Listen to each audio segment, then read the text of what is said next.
You feel me? Yeah, boy. Woman, the children got together. They put their differences aside. They went along to Mama's door. Alright. The children said, Mama, today, yesterday, the day don't reach you anymore. The day you begin a mission, the day you begin among other nations. So we've come to say, oh, happy birthday to you, Mama Liberia. Mama Liberia. Happy birthday to you, Mama Liberia. Oh, happy birthday to you, Mama Liberia. We'll feel mine. Happy birthday to you, Mama Liberia. Oh, yeah. Mama Liberia, another year has been honest to you. This is the time of celebration. It's the time of jubilation. Let us raise the flag higher. LIB once again. Today is the day of testimony. And celebrate where you are. Yeah, we have a testimony today. Forget about your problems and let's celebrate. It's our day today.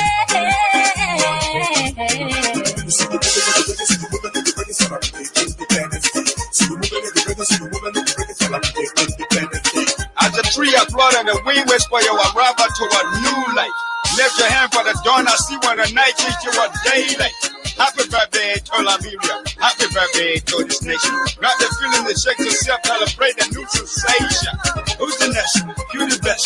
Celebrate our success. Question out the feet blessed. This is a time of Mount Everest. Celebrate. Hands up. Happy Independence Day. Celebrate. Hands up. Happy Independence Day. Mama Liberia. Happy birthday to you, Mama Liberia.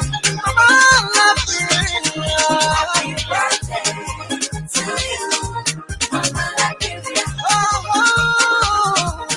happy birthday to you, Mama Liberia. We'll feel mine. Happy birthday to you, Mama Liberia. Happy Independence Day, Mama Liberia. Today is our day. And those were, ladies and gentlemen, it's time to welcome to another great presentation of the program ASHFORD GARLEY Live on British Radio Africa. Oh, man.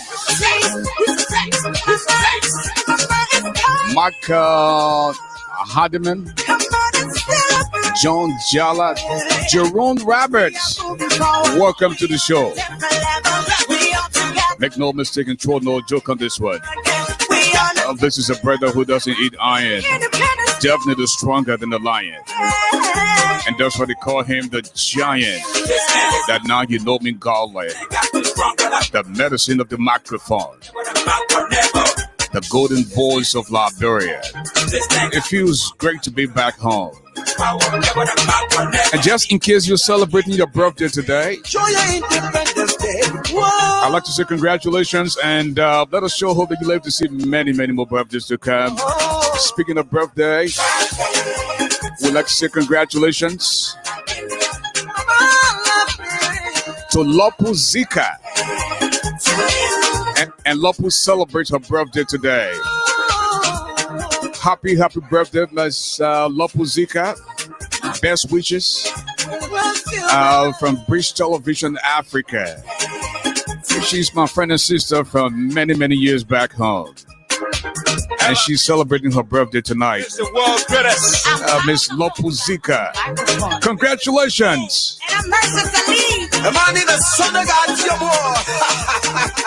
Featuring these wonderful stars from the Kutupura refugee camp in Accra, Ghana. Happy Independence Day!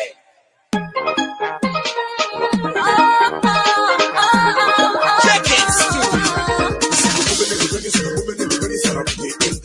all right.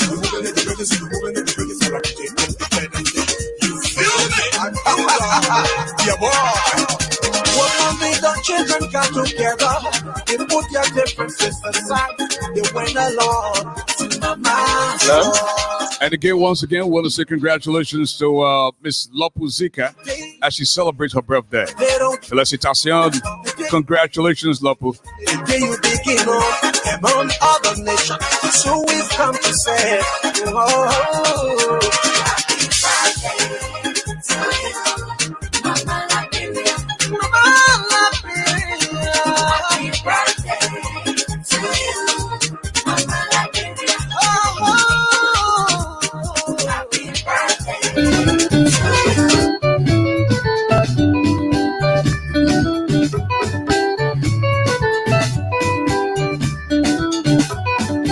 And that's why, once again, ladies and gentlemen, we'd like to say hello and welcome to ASHFORD GARLEY Live on this beautiful Tuesday night as we come to you from Detroit. Again, congratulations to Lopuzika as she celebrates tonight. Felicitations. And let us sure hope that you enjoy your birthday tonight. At this time, ladies and gentlemen, we want to visit Information Highway, where Mrs. Letty Brooks Roberts is standing back to fill us in. Mrs. Roberts, hello and welcome to the show. Good evening. How are you? Well, too blessed to be stressed. As always, God is good. All the time. Well, we'd like to welcome our listeners. Good evening and welcome to another wonderful edition of Bridge Radio Africa with your host, Ashford, the Giant Garley. We are coming live to you from 3 major platforms this evening. We're coming live from Facebook, aka Bridge TV, Bridge Radio Africa YouTube channel, and bridgeradioafrica.com. Thank you for choosing Bridge Radio as your choice of information and entertainment. We ask that you please be respectful of one another. Do be respectful of our host and, of course, of our guests. What you write is just as important as what you say. So we ask that you please be cognizant of what you write because others are reading your comments. Please follow us on bridgeradioafrica.com for more information and more entertainment. Again, make yourselves comfortable, grab your drink or meal of choice as we bring you the headliners coming straight from Detroit, Mr. Ashford Garley. Back to you, Mr. Garley. Okay, thank you, Mrs. Roberts. Again, speaking of respect, we can ask you to just please show some respect to this platform, respect our guests. You know, again, there's a way to disagree without calling people out of their name, you know, and that's all we're asking. We fought very hard to build this platform, and all we're asking you to do is to just show some type of respect. Now, if for some reason you don't like what has been said, you're free to go to visit other platforms. We're not holding you hostage here. All right, you can say what you want to say on your own platform, but please show us that respect. That's what we're asking. We sometimes disagree with these people that this platform does not belong to the government of Liberia. Equally so, this platform does not belong to the opposition. For my many years and experience in this business, I just think it's only fair to invite all sides to come so the Liberian people can listen to them, and that's one of the reasons why we continue to stay in the middle so that we can hear from these people. But if you become a little disrespectful, how do you expect these people to come on your platform? So we don't condone that, and we're hoping that you will all please behave. Thank you. With that, we want to get a few comments from you, Mrs. Roberts, and then we'll introduce our special guest. Certainly. Okay. Trending with us right now are Miss Ricardia Johns. We have Mark Academy. He says, I like the background. John Fowler. John Fowler is listening and watching live. Jerome Roberts, the Giant. Hi. We also have Amos Weaver. He says, watching from Langhorne, Pennsylvania. Teola Gibson is also watching. We have Lapu Ziga, the birthday girl. Happy birthday. She says, thanks, family. Michi Richards Herbert is also watching. We have Augustine Bala replying to Lapu. Happy birthday, Ma. Bless Sampo Batu. Popo Deep Oku Boy, something like that she said. I think it's an error. Manston Boyle says, good evening, Mr. Garley. We have Bless Thumper again. C. Amos Reeves. Amos Weaver. Thanks to Bridge Radio for providing this platform for Liberians to be informed of the happenings in and around the world. We have Sampi Pro. Hello. Happy birthday, Lapu. Eugene Harry watching from Minnesota and Dover. We have Manston Boyd. He says, I wonder the Honorable Minister followed the code of conduct as enshrined in our Constitution. Hawa Soni. Hi, Mr. Garley. Philip Bala is watching. We have Hawa Soni again watching from Crystal, Minnesota. Emmanuel Garley. Brother, I am watching from Grand Bassa County. We also have Philip Bala. Me, Garley, please block them. Agba Momolu watching from Washington, D.C. Asamani Ability still at work, big brother. Bless Sampong Batu. Dubai Port, she's looking for. Bonnie S. 48. Watching you live from Pennsylvania, USA. Tanya Seville is also watching. Jay Sakakone. I am watching from work in Atlantic City, NJ. That's New Jersey, the Garden State. Philip Bala. Mr. Garley, please block the very unreasonable individuals. Patricia Peters, good evening to all. Philip Baswa, the giant. Tanya Seville, good evening, Mr. Garley. William Pato, replying to Manston. Manston, since when you started being concerned about code of conduct? We also have J. Kaliawi Alexander Tote Sr. He says, I am glued to my electronic device as your guest comes on. Mac Ernest Gumbly says, hi. Those are your trending comments. Make yourselves comfortable. Grab your drink of choice. I'm sure you'll want to drink and make yourselves relax because we have a show for you tonight. Back to you, Mr. Garley. Thank you. Thank you so much, Mrs. Roberts. Again, tonight we have with us the former Minister of Foreign Affairs, Republic of Liberia, His Excellency, GBEHZOHNGAR Finley is in the building tonight, and he's our special guest. A lot of things on his mind, and you will soon hear from him pretty soon. And tomorrow we're going to be playing host to Representative of District 2 Grand Crew Conduct, the Honorable Fonati Kofa. He will be our special guest tomorrow night. At this time, we just want to know a little bit about our special guest, and with that, I want to go right back to Information Highway, where Mrs. Letty Brooks Roberts is standing by. Well, thank you, Mr. Garley. We have His Excellency GBEHZOHNGAR Milton Finley is a Liberian politician and businessman. He is a former president pro tempore of the Liberian Senate and served as Minister of Foreign Affairs in the administration of President George Mane Weah until today, July 28, 2020, when he tendered in his resignation. Finley is an owner of a coffee and cocoa bean farm and produce packing company in Liberia, which exports its products to Europe. On August 4th, 2017, Finley ended his political sojourn from the then ruling Unity Party, declaring he and the party no longer shared the same political ideology. On August 16, 2017, he announced his intention to join the Coalition for Democratic Change, CDC, political party to support then standard-bearer George Weah.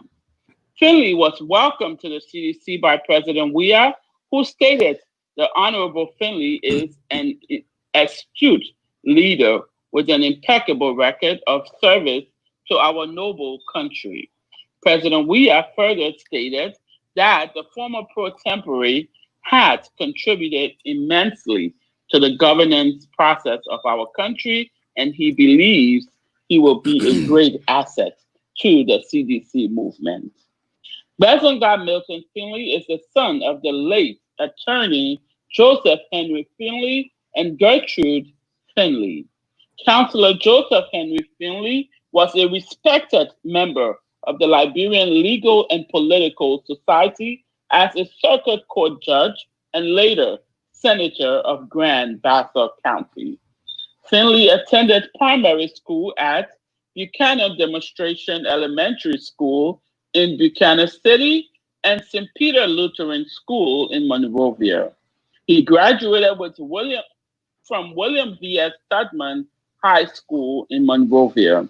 He holds a Master's of Science degree from Lund University in Lund, Sweden, and a Bachelor's of Science degree from Franklin University in Ohio, USA.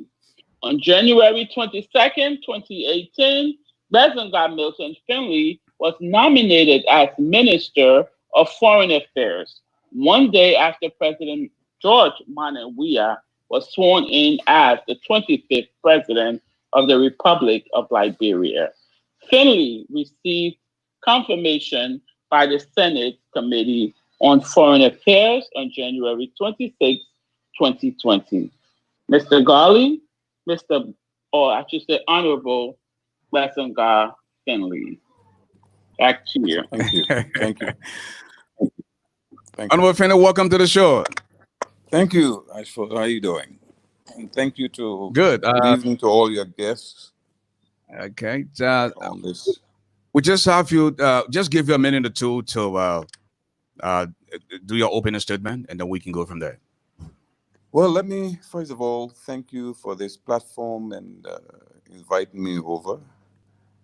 I'm delighted to be here with you and your guests, and to listen, learn, and perhaps give some explanation and some answers to some of the questions that some of your guests would have. And I look forward to a healthy dialogue. That's right. Okay. That's the voice of the outgoing Minister of Foreign Affairs and Senatorial aspirant of Grand Bassa County in the upcoming elections in December. Well, Your Excellency, you started with the Weah-led government in 2018 at its inception. In fact, you were one of the first ministers named the day after President Weah was sworn in office. What would you say have been your accomplishments in the last 2.5 years at the Ministry of Foreign Affairs? Well, there have been so many things in the Ministry of Foreign Affairs. As you know, the Ministry of Foreign Affairs is the agency that represents Liberia outside of Liberia. We propagate the domestic policy of our country. In this case, in this government, the pro-poor agenda that were all over the place, giving justification, promoting the agenda for prosperity. And on the bilateral side, on the multilateral side, we represented Liberia at multilateral institutions. During my tenure, we've had several residential embassy coming in. We also, during this period, were able to maintain and build on the relationship that we have with our bilateral partners. So overall, in essence, I think that during my 2.5 years or so at Foreign Ministry, the ministry continued to work towards improving our relationship with our neighbors, our region, our continent, and the world as a whole. Okay. Now, tell us the state of affairs of Liberia's foreign policy and our diplomatic missions and consulate abroad. Well, I think our mission abroad is doing well. Like any other country that have challenges, we've had challenges also, but we've been able to manage to keep our doors open, except for the during the period of the height and the peak of the coronavirus. But our mission is healthy. All of our missions are healthy and are offering the services that we should be offering to the citizens of Liberia. As you know, we have scaled down some of the embassies, and so it's more of a regional on certain continents. There are regional embassies that covers several countries. And I think, with the exception of our ECOWAS region that we have most of our embassy in, the rest are basically embassies with minimum staff and covering several countries, several jurisdictions. Again, folks, if you're just joining us, we have with us tonight the former Minister of Foreign Affairs at the Ministry of Foreign Affairs, Republic of Liberia. Now, Honorable Findley, tell us what prompted your resignation this morning? Well, you know, on July 2nd, in fact, prior to July 2nd, there were a group of citizens that petitioned me to contest in the senatorial elections 2020. And on July 2nd, a group of elders from BASSA petitioned me and the president again to contest for the seat in BASSA senatorial race. I have looked at that petition. I have looked at all of the issues surrounding the petitioning me to run. And I think they've done a good job to convince me to run. As you are aware, I have been in the Senate before. And so I accepted the petition, and I asked my boss, who happened to be the president, to please allow me to go and run for the Senate to serve the people of BASSA. Now, I'm pretty sure since you turned in your resignation, you have heard about this code of conduct that is all over the place. Now, in keeping with the code of conduct Act of 2015, Section 5.2, you should have resigned long before now in order to be on the ballot in December of 2020. In other words, you may not be on the ballot in December. How concerned are you? Well, I'm not concerned about that at all, because, you see, I was one of the people that pushed the law, the code of conduct, when I was in the Senate. And you see, when a group of people decide that a law is not good enough and want to test the law, and when you test the law and the judiciary brings up of our government comes back and say, look, this law isn't good enough, then you have to take that into consideration, how to fix it. If you recall 2017, a lot of people went to court. In some cases, one person said, this person didn't have the desire. I made them have the desire. The Supreme Court asked the question, and anybody who read the Code of Conduct, and if you have read the Code of Conduct, that provision, the Code of Conduct have several provisions, but that provision was intended to check certain abuses from appointed officials and tenured officials of government.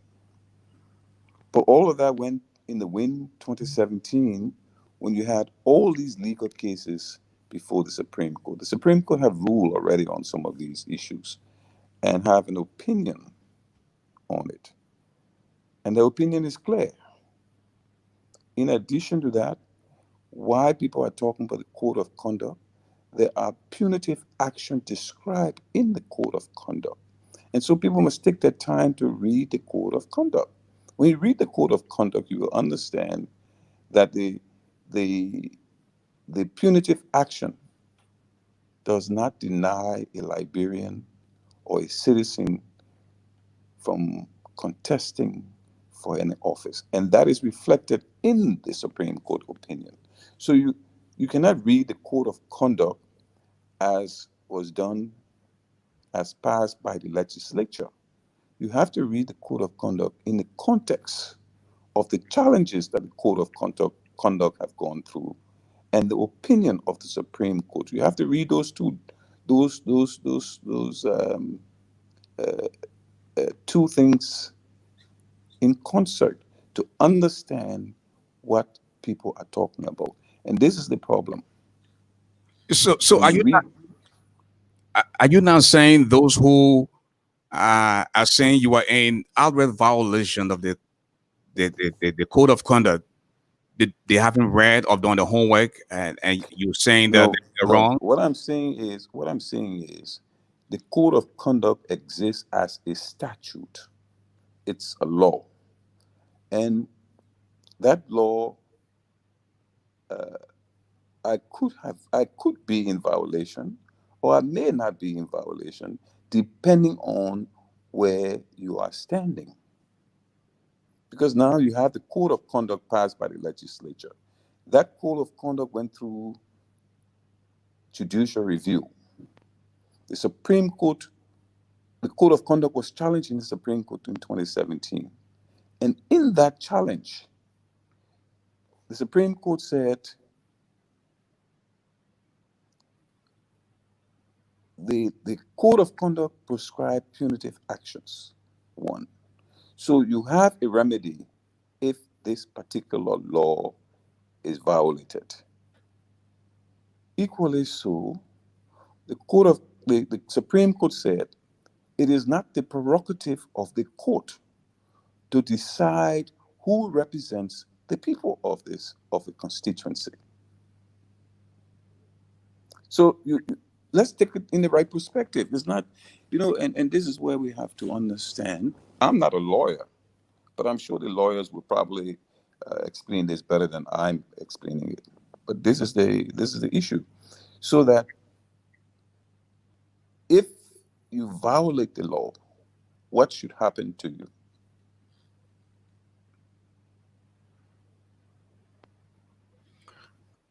Now, in the same vein, earlier this year, the president said those wishing to contest should do the right thing, resign within 30 days, I believe. And here we are in late July. We barely 4 months till the elections. And you just turn in your resignation. And you said earlier you could be in violation or you could not. So which way are you?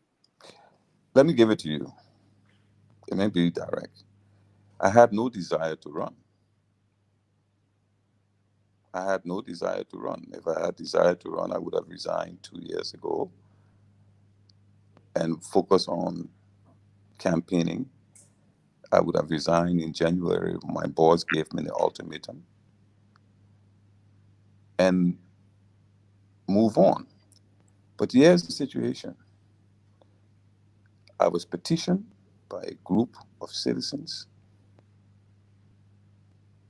that asked me consistently, they have been behind me consistently to run and contest for the senatorial seat. And giving them a second thought, a third thought, agreed to run to contest. So if one person can create that situation where an individual will have the desire to run, what more about a group of citizens coming together to request that particular individual to have the desire to run? And that's why I say it depends on where you stand in this matter.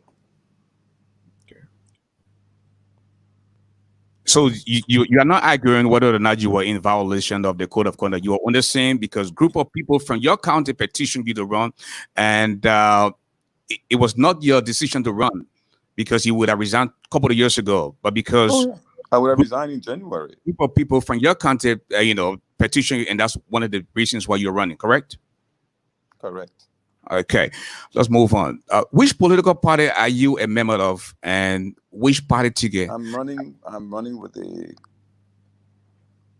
Coalition of Democratic Change. I'm with CDC, and I'm running with CDC. Okay. I've supported CDC, and this government is a part and parcel of me. Now, Honorable Finley, what is actually missing in the current Senate that you hope to champion if or when elected? Well, the issue of the Senate is one thing. The issue of representation is another thing. The issue of development for your constituency is also an issue. My platform and what I have said to the people of BASSA and what I said today in accepting the nomination is that BASSA will have a modern hospital if I'm elected.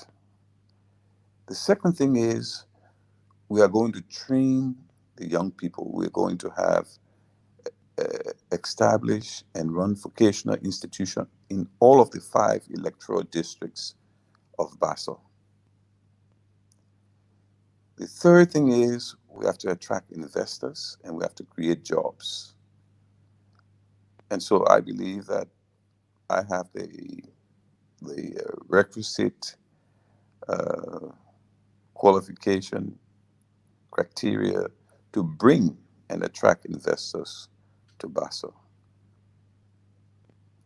The fourth thing is we have to be able to reconcile Grand Bassa County. And I believe that I can establish a platform for us to begin reconciling BASSA. The fifth thing that I'm working on when I become senator would be to elevate the Grand Bassa Community College from associate degree to a bachelor's degree level.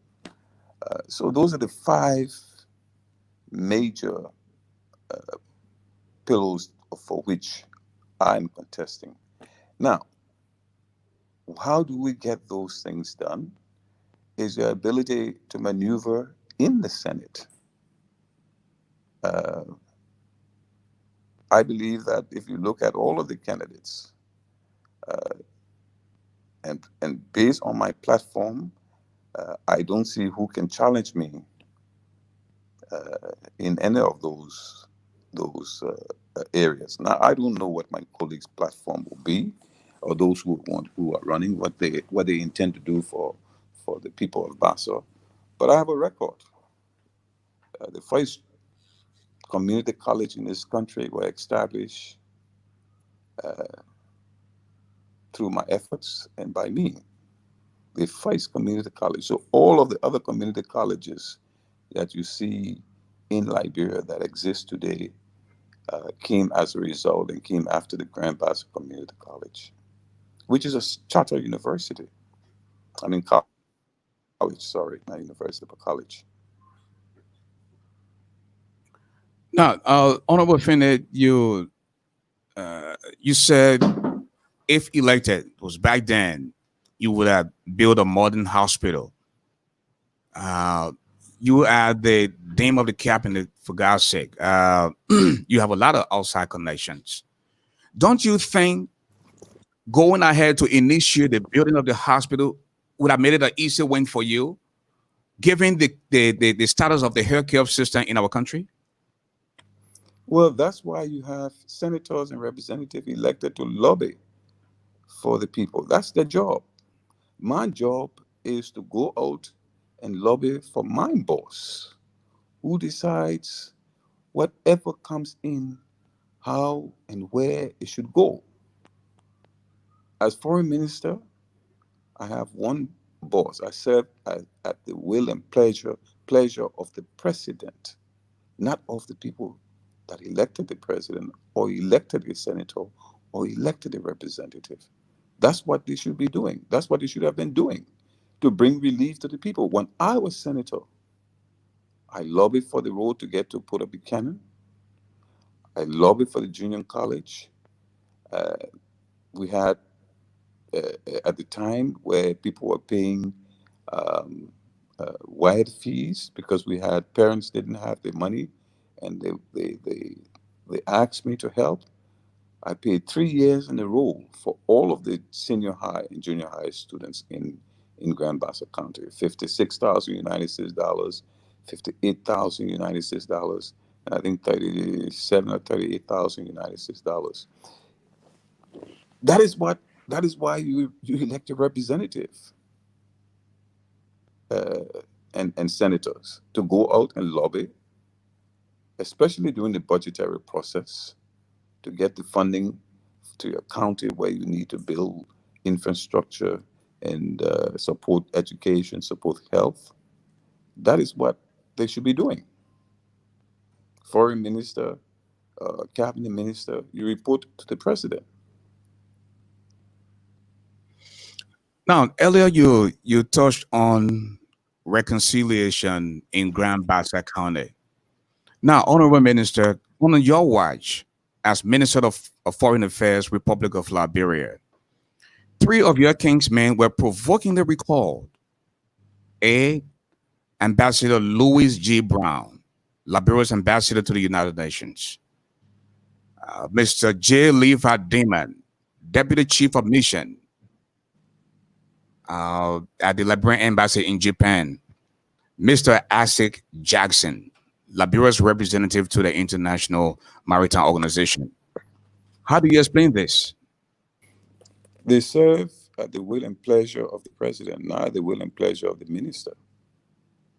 So if the president decides to recall them, they are serving at the will and pleasure of the president, not the foreign minister.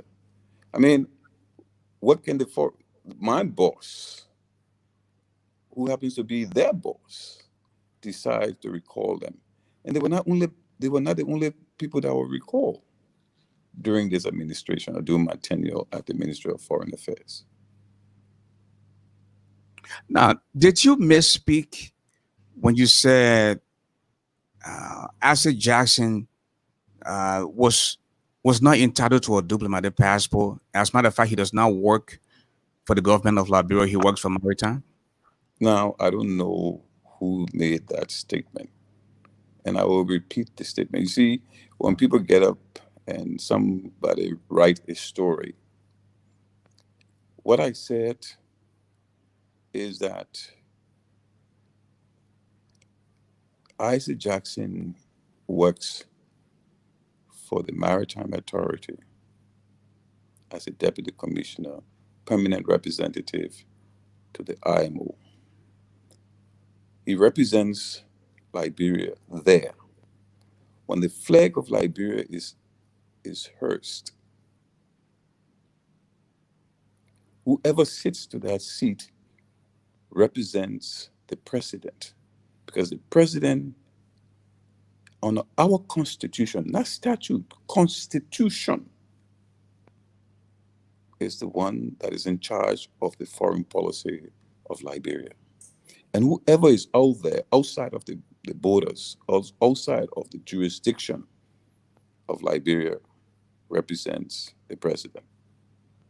And because you represent the president, the diplomatic passport is a privileged passport. The service passport is a privileged passport. The official passport is a privileged passport. All Liberians are entitled to a travel document that is issued by the government of Liberia, which is the ordinary passport and in some cases a laissez-passer. Now, when the president of the Republic of Liberia says, I no longer want you to represent me, I no longer want you to sit behind that flag, come home. You chose not to come home. That's fine. Not only that, but the matter is in the Supreme Court. The matter is in the Supreme Court. So you write me to renew your passport. And as far as I'm concerned, that mission is not a diplomatic mission. It is not. It is not a diplomatic mission. But Honorable Finley, his position is a tenure position. That's not for me to decide. That's for the Supreme Court to decide. And that's why I say it's a court matter. I'm not a lawyer and I cannot go into that discussion.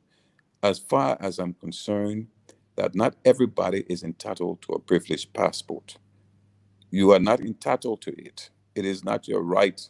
Your right is to an ordinary passport or a laissez-passer as a citizen of Liberia. So if you don't get a diplomatic passport, if you don't get an official passport or a service passport, that should not, it doesn't prohibit you from traveling. You still are entitled to a document. Now, had I denied anybody of an ordinary passport, then I would be in violation of the Constitution of the Republic of Liberia, which is not the case. And I want to put that in the right perspective. I don't care what argument that people can want to make. But you mentioned the case is in the Supreme Court, and that case, I don't know the merits of the case. I don't know the issues. All I know is that diplomatic passports are privileged passports, and if you don't get one and you need to travel, we give you one. You mentioned the Supreme Court. It is the same Supreme Court that said we should go back to status quo ante, meaning business as usual. He should stay there as the foreign mission in London. And he argued that he carried a diplomatic visa. Now, the diplomatic visa cannot be placed in the service passport or the ordinary passport. How do you argue that? The point is, if you want to argue the statute versus the Constitution, now let me get a little bit legal, even though I say I'm not a lawyer. But if you want to argue the statute versus the Constitution, which one prevails? If a statute is in contradiction with the Constitution prevails. The Constitution says the president is the chief policy maker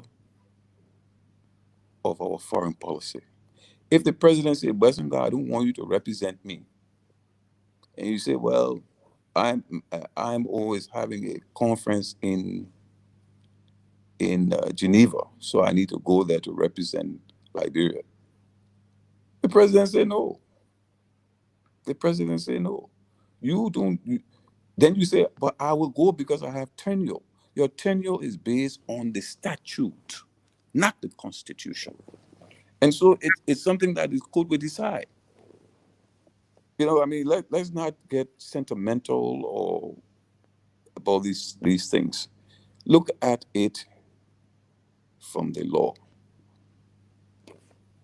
And that's why I say it's in court. If the Supreme Court, if my brother Isaac Jackson felt that he was entitled to it, his case was before the Supreme Court. The Supreme Court should have gone for a mandamus to force me to issue that passport. There's no mandamus. There's no legal writ served on me as Minister of Foreign Affairs to issue a passport. So it was up to him and his lawyers, and I'm sure they knew that going for a writ of mandamus would not have prevailed. I'm sure they knew that. I'm sure, and my small brother is a lawyer too. Okay, and now, Honorable Minister, stay on reconciliation. What happened to the BASSA Belt organization that you pioneered and its founding principle to unite the BASSA people and stop pulling each other down? Well, the BASSA Belt was established, and I think I was the first coordinator. I coordinated that. And at one point, I think Levi Deman took over T. Nelson Williams, the late Warwick. And as we went in different directions of our political sojourning, the belt did not maintain the momentum that we started with. So that organization, which was basically a social political entity, could not deliver what we intended it to deliver.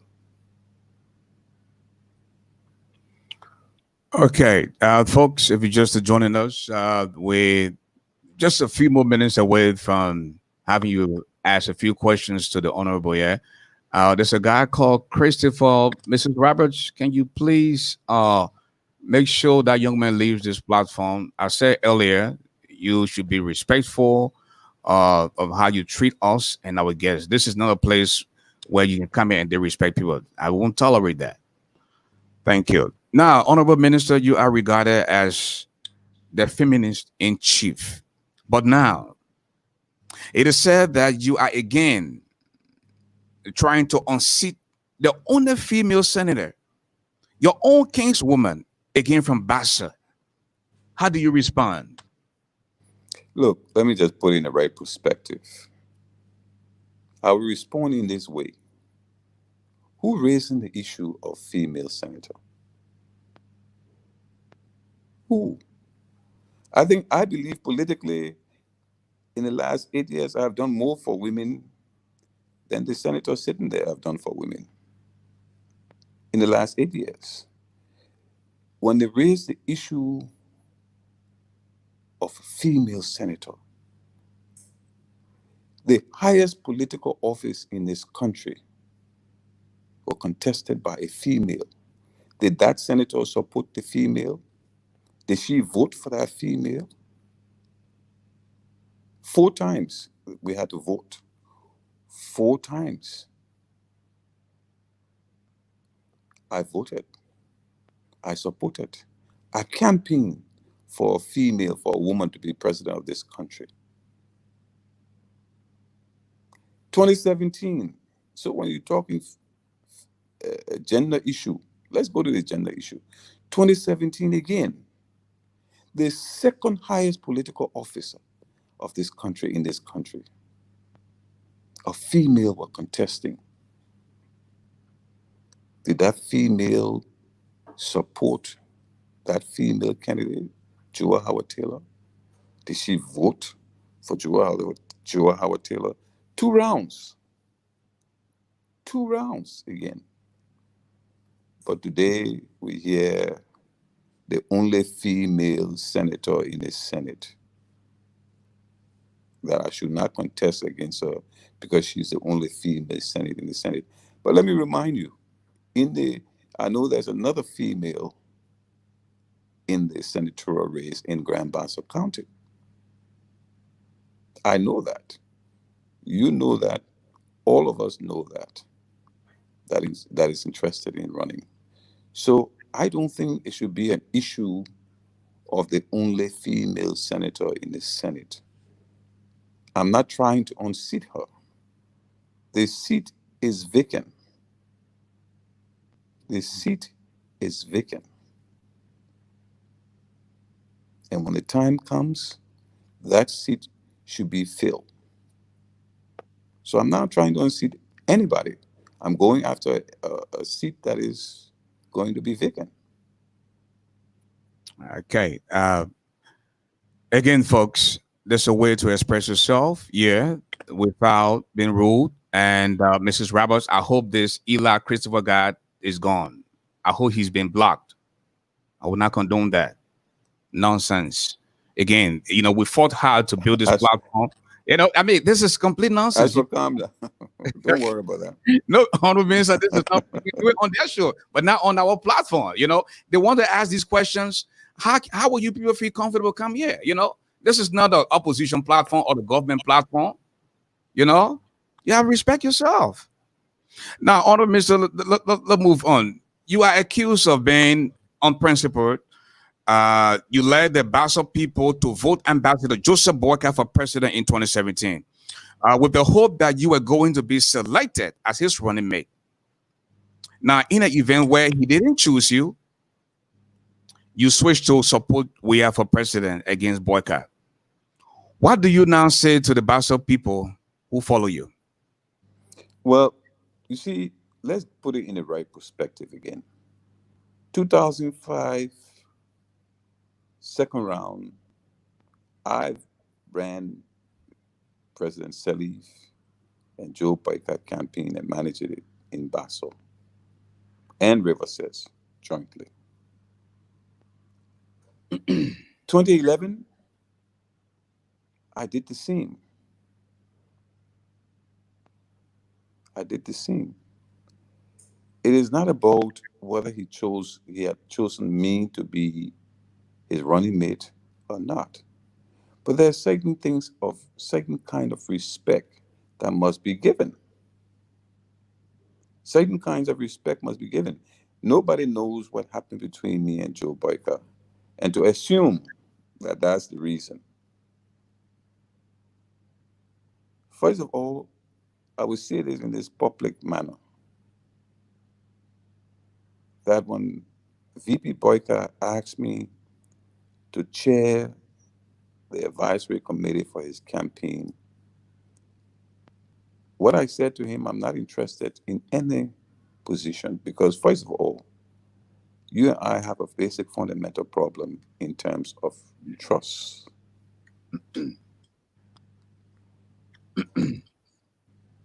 You don't trust me. So I'm not interested in any cabinet position.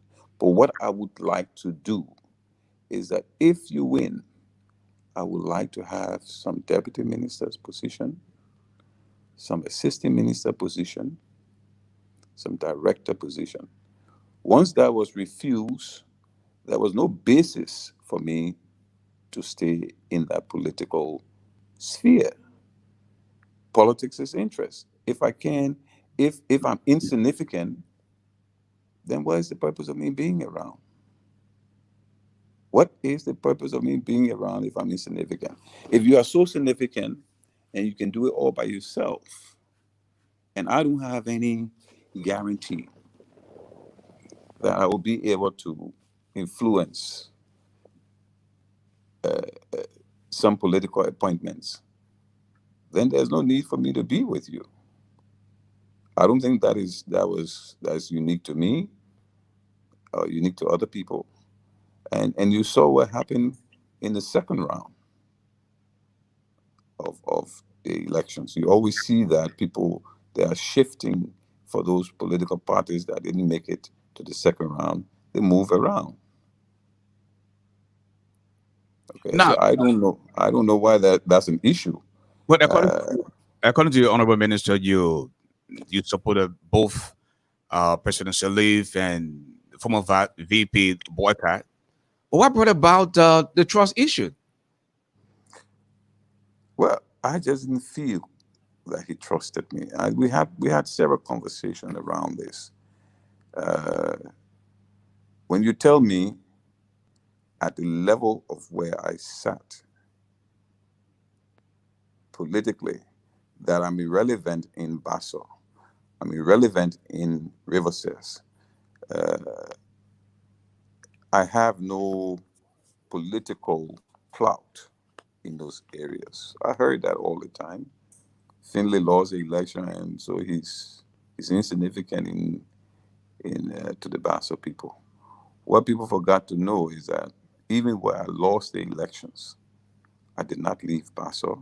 I did not go in one corner to sit there and say, I will abandon the cause of the BASSA people. I did not do that. I did not do that. I continue to be engaged in Grand Bassa County. I continue to be engaged in Riverside with the small constituency that I have there. And 2017, you saw what happened in Bassa and Riverside. You saw what happened to Omen Boyka. So I'm not going to say what happened, but I'm sure all of us can look at the statistics. The statistics are there. Go to next page, look for the result of 2017, and then we can have a discussion on the numbers, on the statistics.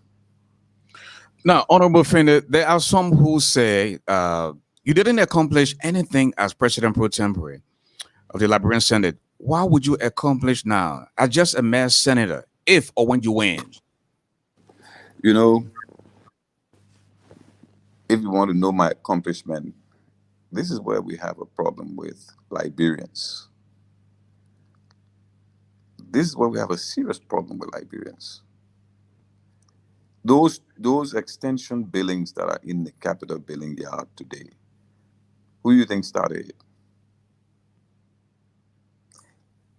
The salary of the Senate, the lowest paid Senate person in the janitor was taking like $78 home.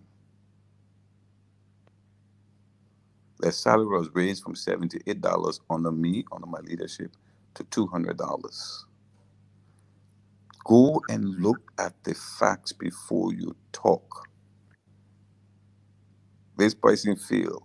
This person did nothing. The very code of conduct that everybody coming out of their mouth today, the very code of conduct, that particular bill, ask Dr. Sawyer. Ask him. When I became President Pro Tempore, what did I say we would do? That was accomplished. Thanks to Joa Howard Taylor, Kara's Gray from the House, for pushing that bill. So what are the issues? When you're looking at the individual, you see Western Findley, and you say he's done nothing. Not because I don't boast and brag and say what I do. And perhaps I need to do that. If I help somebody to go to the hospital, maybe I should be saying it.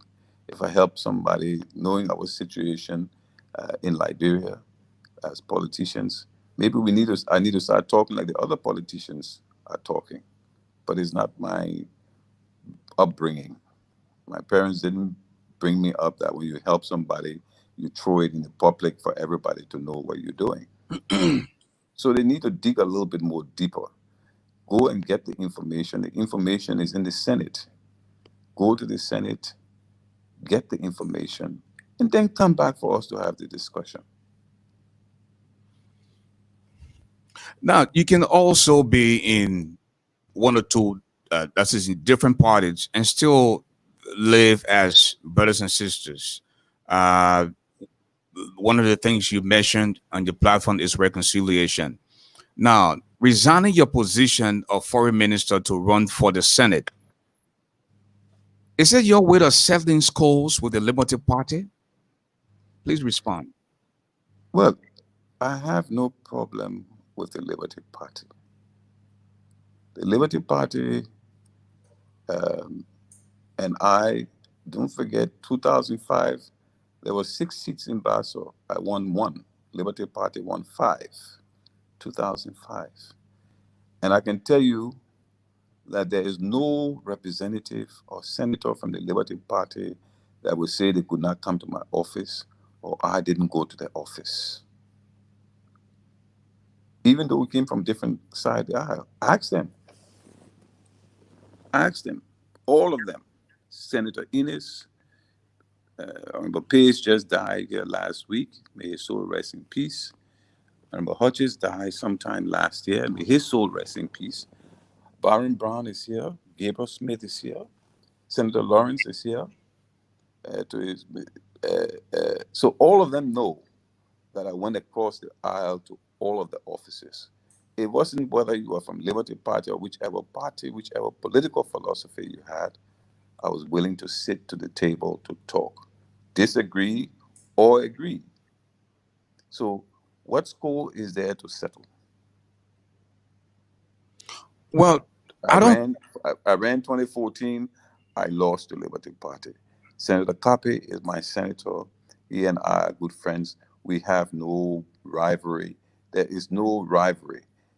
What I think people need to understand is that Liberty Party has its platform, and at the time, as an independent, I had my platform that I had to meet. now, you are not in a rush. President Weah certainly is not asking you to leave. He enjoys your comfort, the job that you do. And if it is not the case of settling scores with the Liberty Party of Charles Bronskin, then why not wait for 2023 to run against the same Jonathan Kakwe who defeated you to take your seat in the Senate? I'm not going to say anything about Charles Walker Bromskin. He's dead. May his soul rest in peace. I don't think it's an issue that I would like to address. But like I said to you and to your guests, that there's a vacancy that must be filled. It is not, and if you want to put it that way, that is Liberty Party, Senator Kape is also from Liberty Party. So the same argument will be made 2023. It is not a Liberty Party seat. It's a seat for the people of Grand Bassa County. And let's put it in the right perspective. It's not a Liberty Party seat. It's not a CDC seat. It's not a Unity Party seat. It's a seat for the people to represent the interests of the people of Grand Bassa County. And if the people of Grand Bassa County petition me and feel that I'm capable and able and the choice to represent them in the Senate, the only way I can get there is through the electoral process. So I have to go through that process. And going through that process doesn't determine whether I'll become the senator or not. Well, folks, if you're just joining us, tonight we have the Honorable BASSA FINDLEY. He's senatorial aspirant for the upcoming special elections for Grand Bassa County. Very shortly, we're going to take to the telephone lines and see what you have on your mind. Tomorrow night, we're going to play host to Representative of District 2, Grand Crew County. The Honorable Fonati Kofa will be our special guest tomorrow night. Now, Honorable Finley, how do you rate your Kingsman Senator Abraham Darius Dillon? And do you support Senator Dillon's re-election? Well, I'm from Grand Bassa County, and I'm focusing on Grand Bassa County. Darius is representing the people of Montserrat. I don't think he's representing the BASSA people in Montserrat, he's representing Montserrat County. And I think that he has a fight on his hands. I think he needs to understand that the Congress for Democratic Change, the Coalition of Democratic Change, will be battling for that seat. And I believe we take that seat. I believe that we take the seat. Now, if or when you emerged senator, you're gonna have to be working with Honorable Dillon. That is, If he wins. if he wins. Now, Yeah. even when he wins, he will be your partner at the Senate. But for now, do you think he's doing a good job in the Senate? Well, you see, the Senate is a strange place. Okay. I was there. You say I did nothing. Now I I didn't- don't know. People- I don't know. people say you did nothing. No, I don't. I'm not talking about you. I'm just saying they say I did nothing. Right. As far as I'm concerned, you must be effective. You must have. You see, the Senate is not an individual place. The strength of the Senate is in 16. That is the number you need to be strong. Can you get 16 senators to go along with you most of the time? Because they will not go with you all of the time, but most of the time. Can you get 16 senators to pass the bill that is so important? It's not just talking. It's not just talking. If you feel something is wrong, if you feel that you need to correct a situation, where is your strength? Your strength is in putting the legislation on the floor to correct the ill. And that requires 16. You can't do it alone. So and you know, I'm an experienced senator now. So when I'm talking, what I'm saying is from my experience, that if you believe that you individually can make a difference, you can talk all you want to talk, like we say in the Senate. The minority will have their say, but the majority will have their way. So you can talk all you want to talk, but the majority is going to make the decision for you. And so you have to be able to balance your ability in the Senate or in the legislature or in the House to be able to get what you want to get for your constituency and to correct the ills in the society. It's not all about fighting and saying and criticizing. It's about your ability to be able to pass legislation, your ability to be able to lobby your colleague to get that funding in the budget that you want to build a bridge, your ability to be able to lobby for funding so that the teacher salaries can be increased, your ability to lobby with your colleagues to increase the salary of police, or to put funding in areas where you need to put it, so that you look good politically. It's not just talking. You know, maybe that's where people don't understand. People who talk is one thing to talk. It's another thing to accomplish. But for the most part, people are happy with what he's doing so far. I mean, he coined he coined the phrase, he coined the name, the light, and he did some unprecedented things that people they didn't know about or they didn't do in the Senate. For example, say he was going to take a pay cut. He went further to say, you know what, I would declare my assets, and some other things that he did, and people are happy for what he did. A pay cut. Let's talk about this pay cut. I know. Let's talk about the pay cut. You received the money from government. You wrote your personal check, giving that money, putting that money back into revenue. That's what a pay cut is. Do we see any trace of that? I don't know. I'm just saying, I mean, that's the question I have in mind. So like I say, it's not about talk, it's about action. And if you can sweet talk the people, fine. But taking a pay cut, putting the money back in government revenue, or you expend it on something in your community, which is part of your constituency work. When you're in the Senate, you do constituency work. And you got funding in the budget for constituency work. So if you decide you want to increase your constituency funding from your salary, fine. But a pay cut means to me that money goes back to the revenue that you receive. In the absence of that, it's not a pay cut in my mind. And I mean, I'm not a professor of English. The word pay cut, my interpretation, that's what I would interpret to mean. But he has been very consistent so far. I mean, the money is going back to the constituent which he represents. No, then it's not a pay cut. It's not a pay cut. You are deciding, you receive it, and you decide how to use it, how to expend it. It is not decided by the budget process.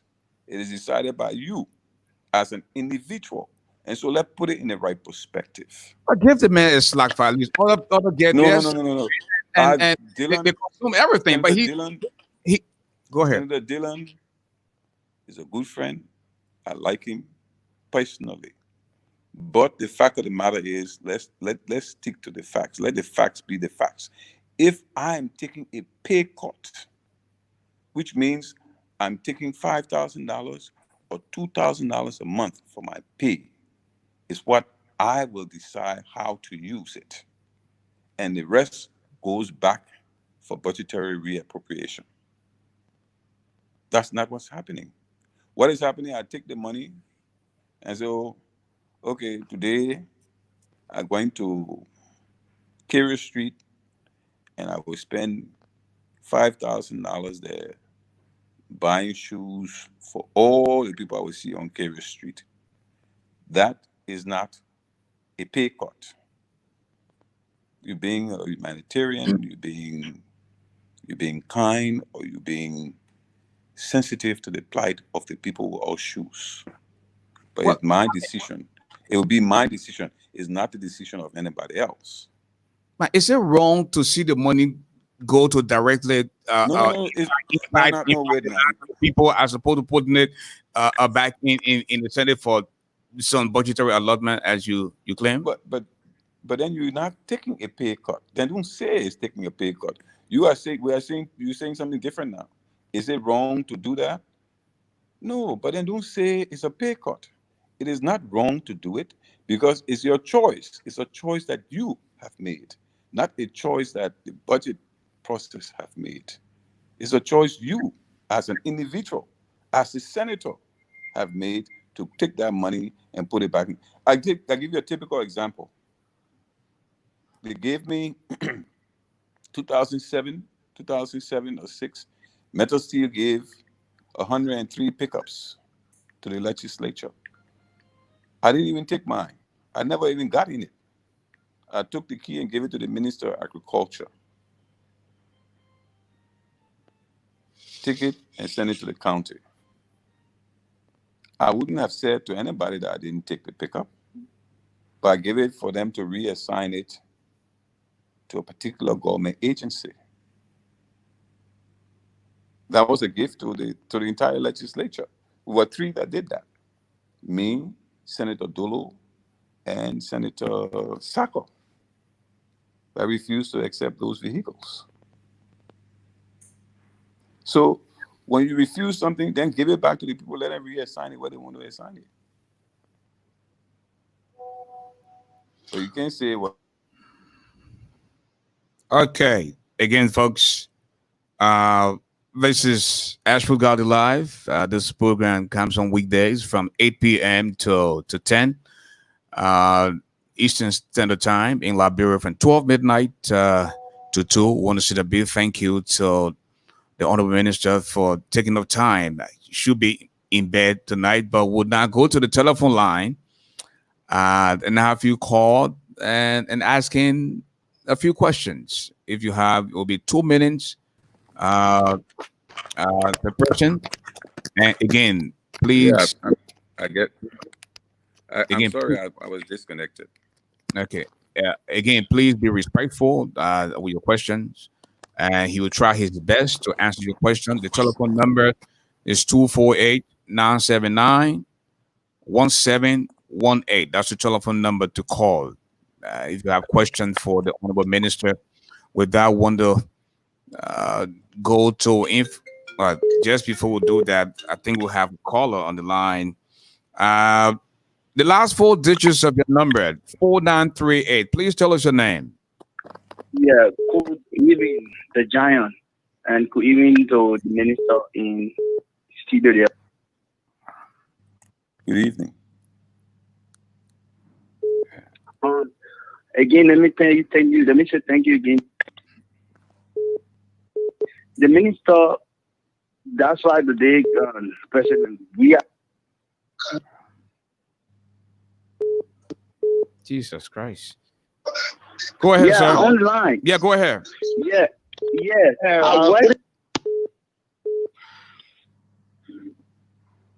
Oh, Mr. Garley? Yeah, hold on. Somebody is speaking. Somebody is speaking. They hello, can you hear me? Sir, please hold on. 4938 is speaking. Go ahead. Yeah, okay, 4938 is on the line. But this other guy interfering. I just told him to hold on. So if your last 4 digits are 4938, please speak.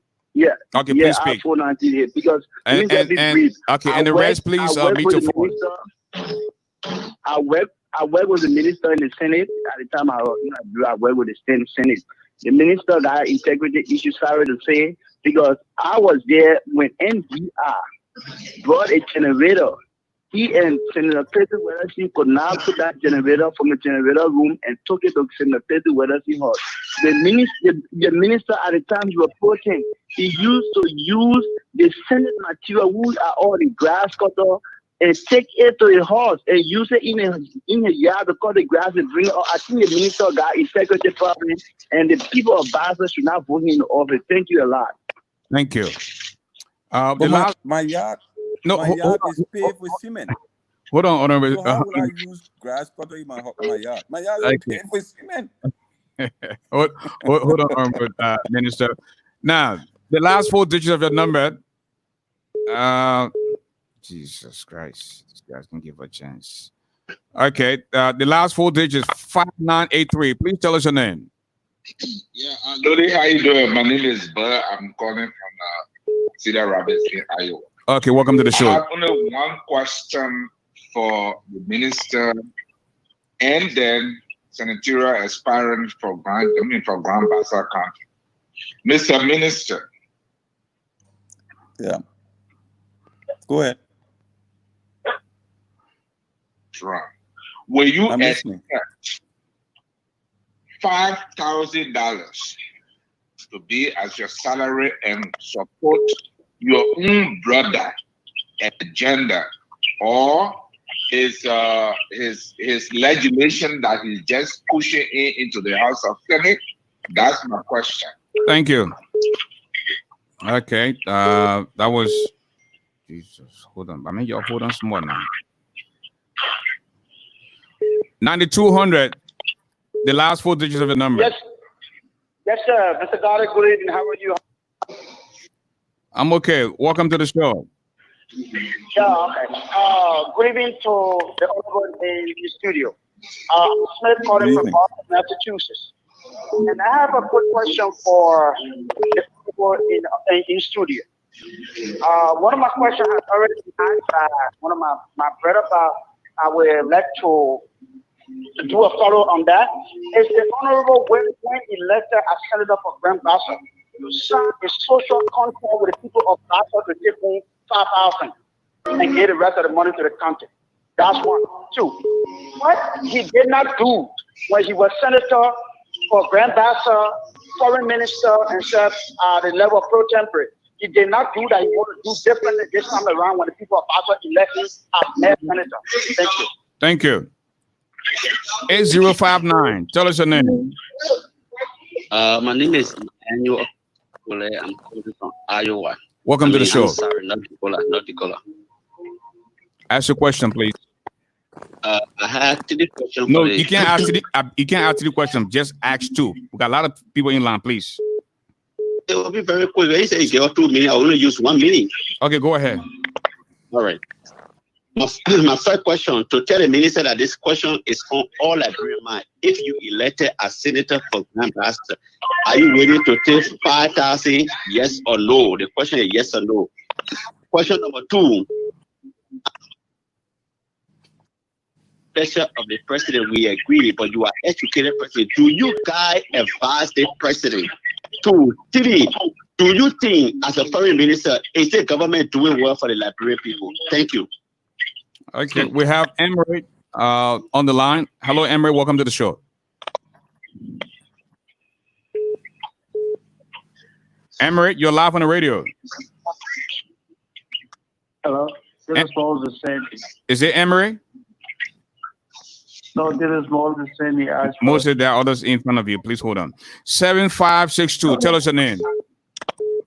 Hey, Ashford, my name is George Kimmel. I'm calling you from Nevada, Las Vegas. Welcome to the show. My question, thank you so much. My question to the foreign minister.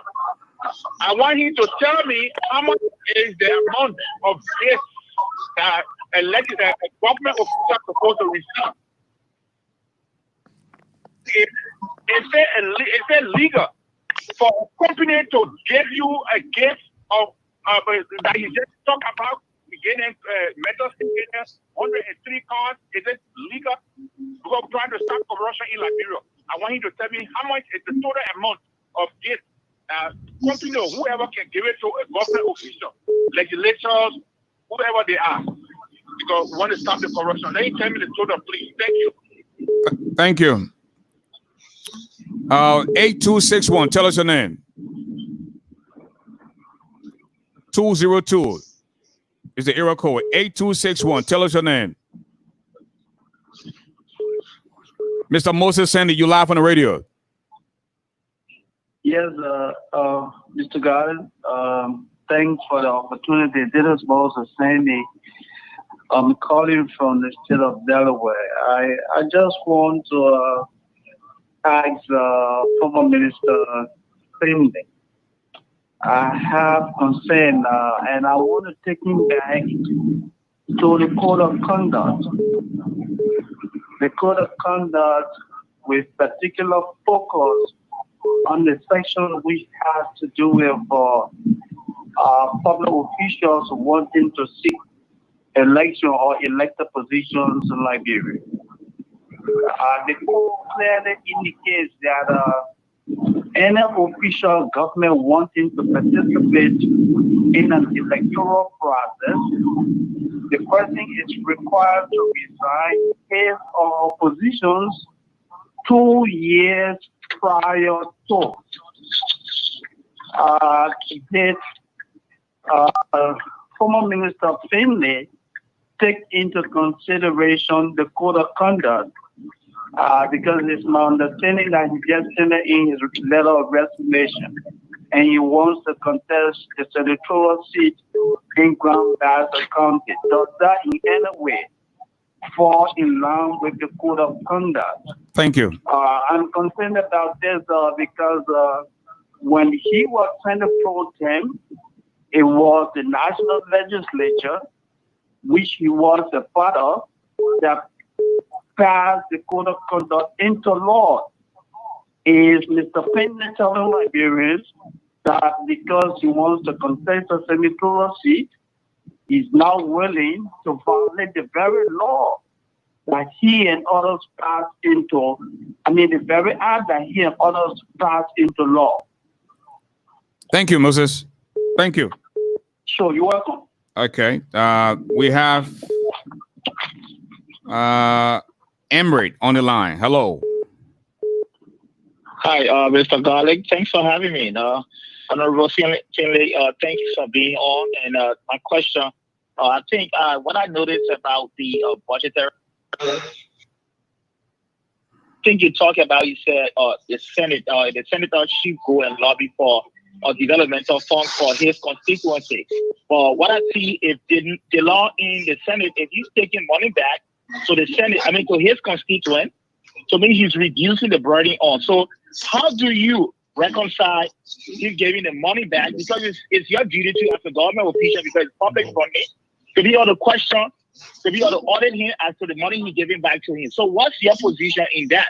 And the thing about it, we cannot avoid some of these things because we are all public people to ask questions, to audit the law after the money he's giving back. So if you sit down and say, that his personal, to me, it's not personal. If he's giving it back to the public, to his constituent, you can't say it's his personal, thing he's doing. To me, it's wrong. You be, indigenous to the process. And one thing, when you're a senator, right, you're not a lawyer. You keep saying you're not a lawyer, but when you're a senator, I think you should have some level of understanding about the laws of the country. So you can't sit there and say you're not a lawyer. So therefore, you cannot. However, you cannot understand what's happening with the Supreme Court. And so you can say that. Thank you, Emery. Okay, we'll take one more call, and then we'll go back to you. So you can respond to them. 202 number, the last 4 digits, 8261. Tell us your name. Sylvester Kazi, calling from Washington, D.C. Go ahead. Ask your question, please. Good afternoon, Mr. Minister. I'm from Grand Bassa County, and what I want to know is that you serve as Grand Bassa County Senator in the past. And somebody may ask, how often did you visit those in the rural area, that number 4 district, number 3 base district, number 2 district? Because at times people become senators, when they are elected, they don't go to the place anymore. The people don't know them. So that's my question. Thank you. Thank you. Okay, and that will do this for calling now until the minister can answer the few questions. Then we'll go back to the phone line. Honorable Minister, go ahead. Respond to them, please.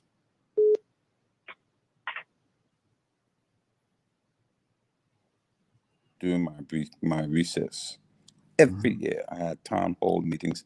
For the 9 years I served, I was in every district every year. And not only 1 or 2 places, I had a minimum of 4 town hall meetings every year. The issue of auditing an individual who receives funds and disperse it to different places is not the place of the government. It's not government spending. So you cannot audit it. It doesn't reduce the government budget because it's not put back into the budget. So it has no effect or bearing on it. On the issue, on the question of what I will receive, I'm willing to receive $5,000 when I get back to the Senate. I have to see the bill. I don't know what Dylan has or what his proposal is. If it's just strictly $5,000, if it's just $5,000 flat, no gasoline, your entire benefit package of $5,000 for your office, including your staff, I don't know what that bill is. So yes, I would like to see what the bill is, and then we can take it from there. I'm making about $5,000 now. I don't even think I make more than $5,000 as a cabinet minister. I think it's far below, maybe $5,100 or $5,000, somewhere around there. So that's a minor issue, but I need to see what is in the bill. I need to see it. I need to look at it, and then I can make a decision. On the line of when Cletus Watterson was the Senate pro tem, you see, this is how people try to mislead. When you want to come to talk, you must come with facts. Wasn't that Finley, the way the Senate works, for you to take anything, any property of the Senate or purchase any property, you have to be on the Rules Order Committee, Rules Order and Administration Committee. When Watterson was there, I wasn't on the Rules Order and Administrative Committee, so I had nothing to do with property, Senate property. Secondly, my entire yard is paved in concrete. Ask anybody who knows where I was living when I was in the Senate. There's not even a grass that could grow there. So why would I take a grass machine? Look, these kinds of, and I understand now, ASHFORD, why you're having this problem. Because people take the platform for a joke. You don't come, people must come to talk serious stuff. did I miss any of the other question okay, the code of conduct, the issue of the code of conduct. You see, I said it. You're saying, well, look, the code of conduct is there. I did not go to court. All the political parties went to court on this code of conduct. They said the law was bad. It's the same political party that is trying to argue today, oh, the code of conduct is good. But it was bad for them when they wanted to apply it. I mean, it was bad for them when they wanted to apply it. Now they want to retain it, and it's good for them. You can't have it both ways. You went to court, the court gave you, struck down that particular provision, in essence. So that provision shouldn't even be discussed as a code of conduct. What we should be discussing for that particular provision is the Supreme Court decision. Now, when you say I'm not a lawyer, yeah, I always say I'm not a lawyer, but I'm not stupid. I got, my power of lawyer, so I pick up one or two little things. So it's the court opinion that we should be reading for that instead of that provision. Because that provision is a statute that was passed by the legislature. It has been tested and gone for judicial review. The judicial review have come back and say this particular provision in the code of conduct is in error. The legislature have not fixed it. The court didn't fix the law. The court is saying that the law is inconsistent with the Constitution. And it has a problem. So legislature, go and correct it. Nobody corrected it. So I'm reading the law as an opinion of the Supreme Court that said, yes, you can run, you can resign later on. So let's put it in the right perspective. I mean, I think people need to understand, and maybe the lawyers would be the best people to be able to argue this code of conduct thing. Everybody code of conduct. Even the punitive action in the code of conduct for violation, what is it? Suspension, dismissal, or fine. Those are the three punitive actions. It doesn't say anything about stopping a citizen from running. It doesn't prohibit anybody from running. There's no punitive action that says you should not run. It says what you should do. And then we put the punitive action. If you violate this, if you don't do this, this is the punishment for it. So this code of conduct thing, let people take the whole code of conduct and read it in the right perspective. Is there any other thing that I think I missed? But you should have been writing the question down on our voice. But anyway, I think those were the. There were several questions surrounding I think 3 or 4 questions surrounding the issue of $5,000 salary. Yeah, there was a guy who said he believes a pay cut because if he was, just taking $5,000 and putting it back to the community, he considered a pay cut. I think it was Emery that said that. No, what Emery said was you audit this person. The money is not sent back to the government, but you spend it. But it should go back into the government coffers. So if it goes back into the government coffers, then it's a pay cut. Then it's a salary that I have chosen to receive.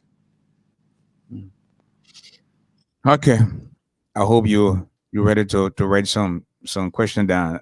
I have to go back to the telephone line. We have it's a 612 number.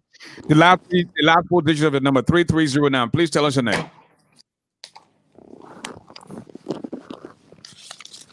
612 number.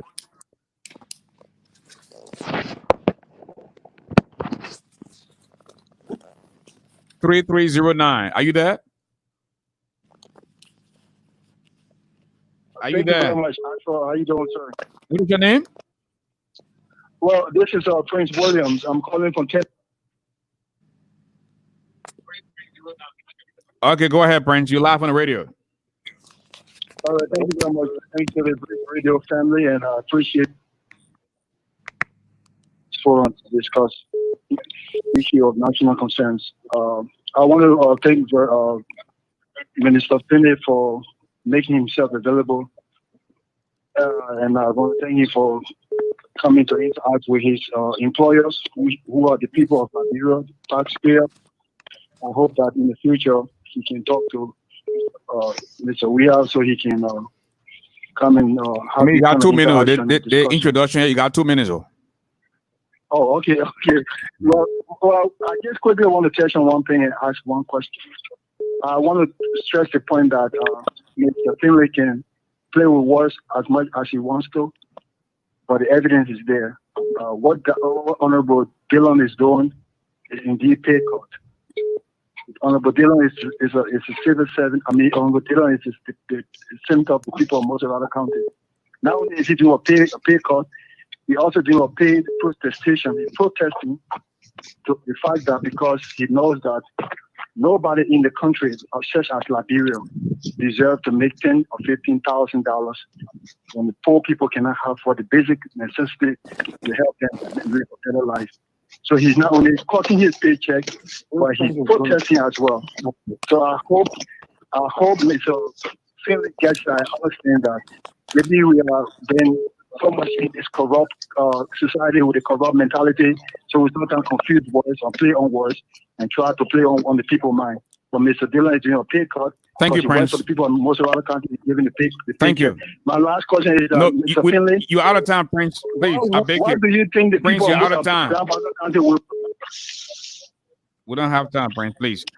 7149. Please tell us your name. Yeah.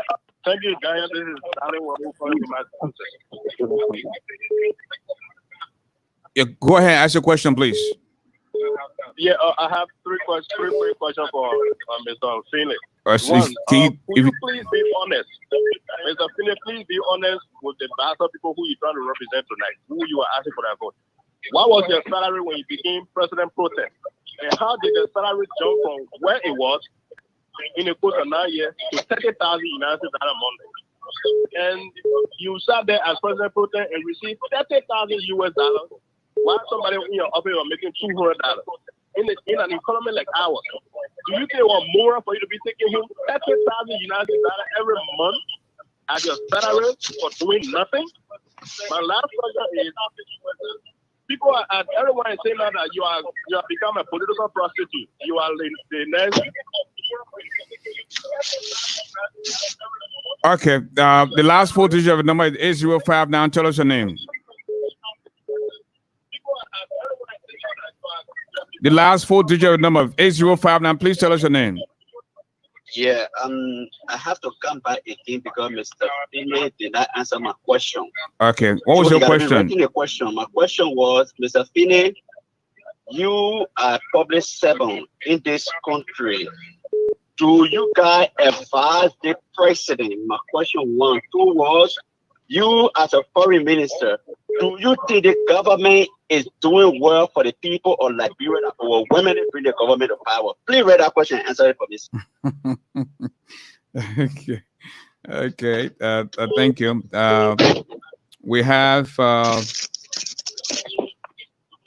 so 609 number 8059. Mr. Anderson, you're live on the radio.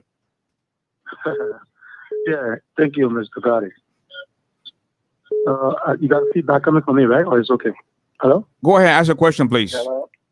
Yeah, thank you, Mr. Minister, Mr. GBEHZOHNGAR Finley. Thank you very much. I think this is my second time seeing you. The last time I was in New Jersey at a funeral. Okay, I just want to ask you something, right? I know everybody going back and forth with the salary. You're talking about 5,000.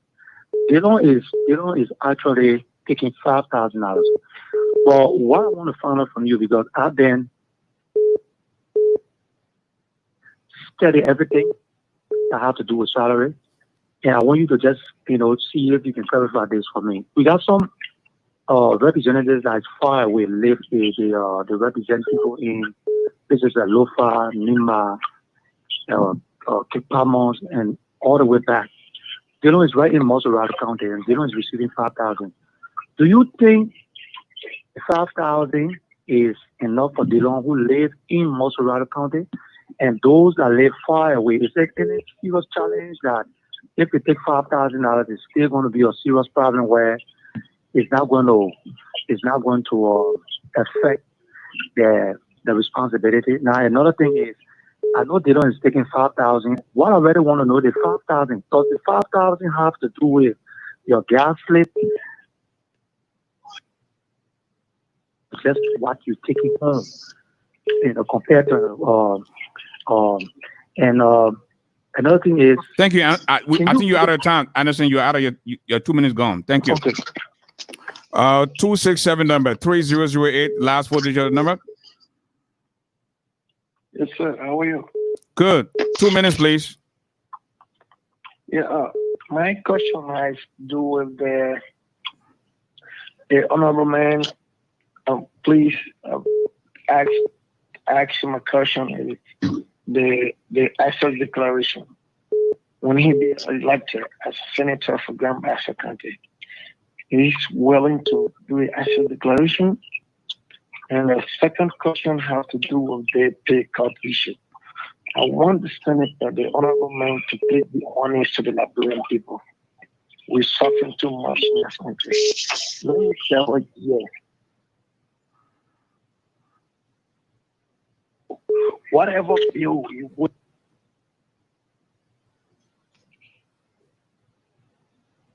So that goes.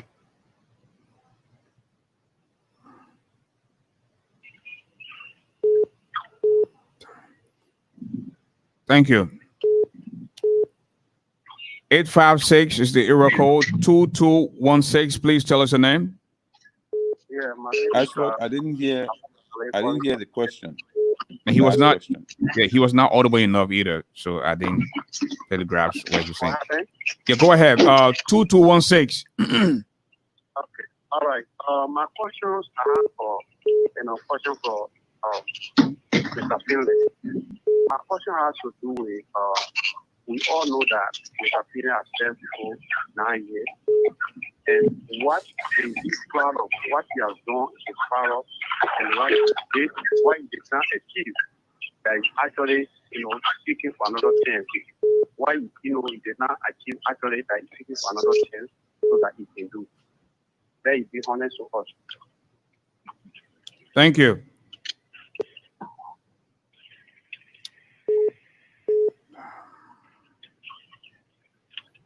Our 832 number, the last 4 digits, 7562. Please tell us your name.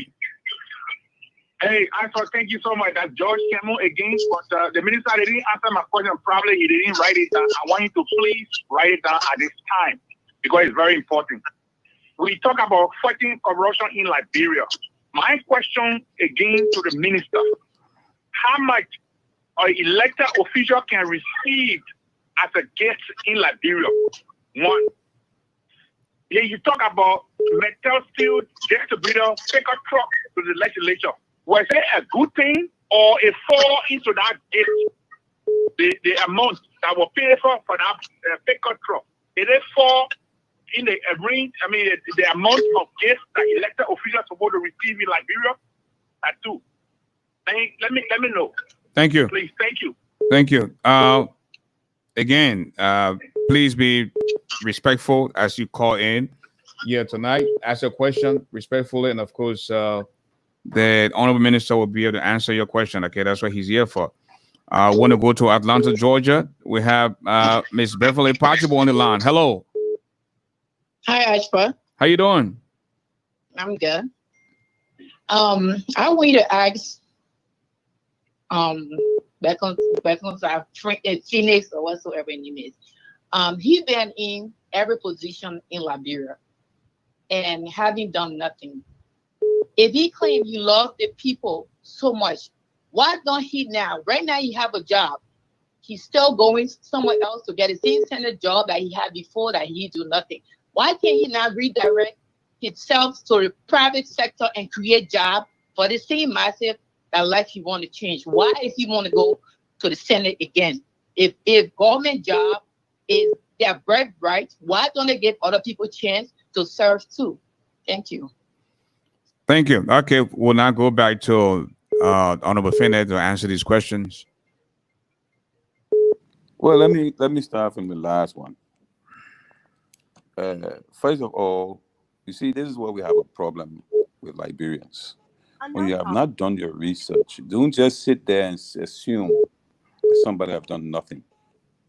What I have done, I doubt whether Miss Ashley or the last caller understand what she was saying to say somebody have done nothing. Not because we are public servants. So you assume that all public servants are doing nothing. We just sit and fiddle with our fingers and do nothing. When I was senator, I challenged her to show me another senator that have educated more people in as a senator. I challenge any one of you. When I show you my record of the number of people that I put through college, master's degree, people who are doing their doctorates, there is no other politician that can even come close to me. You don't know my record, so don't say that. Make sure before you make a statement about a person, do the background check. It's not a birthright of mine to be a senator or to work for government. It's not a birthright. And not because I work for government, so people should have the privilege, or people who work for government just have the privilege to insult people and denigrate them. That is wrong. That is wrong. Check the person's background first. The question of the gift. At the time the pickup was given, there was no threshold. There was no threshold. But had there been a threshold, the pickup would have been above the threshold. But I didn't take it. Go again, do your research, you will find out that FINDLEY did not take the pickup. The threshold is prescribed in this very code of conduct that everybody is talking about. I think it's either $500 or $1,000. I don't have the code of conduct before me, but the code of conduct prescribes exactly what kind of gift a public official can receive. The amount. I don't think it exceeds $1,000. I think it's between $500 to $1,000. Whether I believe that this government is doing well, I believe this government is doing well. There is no longer, when it comes to education, you don't pay tuition for government public universities. There's no more WIAT fees. There are road construction going on. Yes, there are challenges. JFK is doing much better now. There are challenges. We're not saying there are not challenges. Revenue base have dropped. We cannot print money like the United States can do. I mean, they had a challenge just the other day.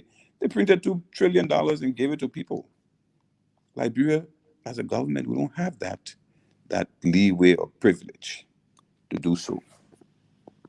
On the issue of the $5,000, Montserrado County and other counties, yes, there are disparity in terms of cost of living and cost of operations, cost of administrative costs.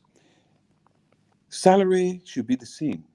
I don't believe that the incentives should be the same. The gasoline that a senator or representative receives that represent the people in Montserrado County or district in Monrovia cannot be the same cost for a representative representing people in Maryland or Lofa or BASSA or even Mount Gibby.